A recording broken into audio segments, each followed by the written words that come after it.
Yes, kumekuwa na sintofahamu kuhusu vigezo vya mwalimu mpya wa Simba ama meneja kama alivyotambulishwa Dimitar Pantev, kwa maana ya kuwa na UEFA license ya Ulaya, of course, kitu ambacho ni kweli, lakini hakiwezi kwenda kuathiri ufanisi wa Simba kwenye namna yoyote, kwenye mahitaji ambayo Simba watayahitaji kutoka kwake kiufundi, kwa sababu kitu pekee ambacho kitabadilika kila hapa na pale kwenye michezo rasmi ya kiushindani ni nani atakayekuwa anatambulika tu kama kocha mkuu kulingana na vigezo alivyonavyo, na mwingine akawa anawekwa kwenye bracket tofauti kutokana pia na qualification alizonazo. Kwa maana ya Matola akatambulika kama kocha mkuu, akawa anahudhuria press conference, akawa ndo anasimama kwenye benchi kama head coach, lakini hiyo haimaanishi pia kwamba Dimitar Pantev hawezi kuwa kwenye benchi la ufundi, isipokuwa atakuwa kama meneja wa timu.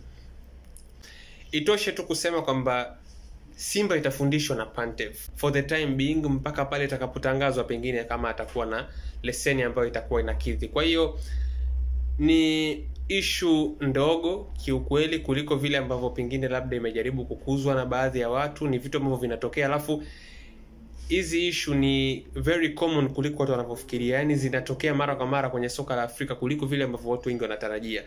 Na ni vitu ambavyo Simba walikuwa wanajua kuhusu hili, na bado wameamua kwamba huu jamaa anafaa kuja kuifundisha Simba. Na uzuri ni kwamba mimi nikiwatazama Matola pamoja na Dimitar Pantev, naona ni walimu ambao wanaweza kushabihiana vizuri kiufundi kwenye kile ambacho watahitaji kukiona Simba wanafanya, kwa sababu nilibainisha hapa kwenye video iliyopita kwamba Simba chini ya Matola kwenye mchezo dhidi ya Fountain Gate kipindi cha pili walikuwa kwenye muundo wa 4-3-3, muundo ambao Dimitar Pantev ni muundo wake mama, pia anapendelea zaidi kuutumia.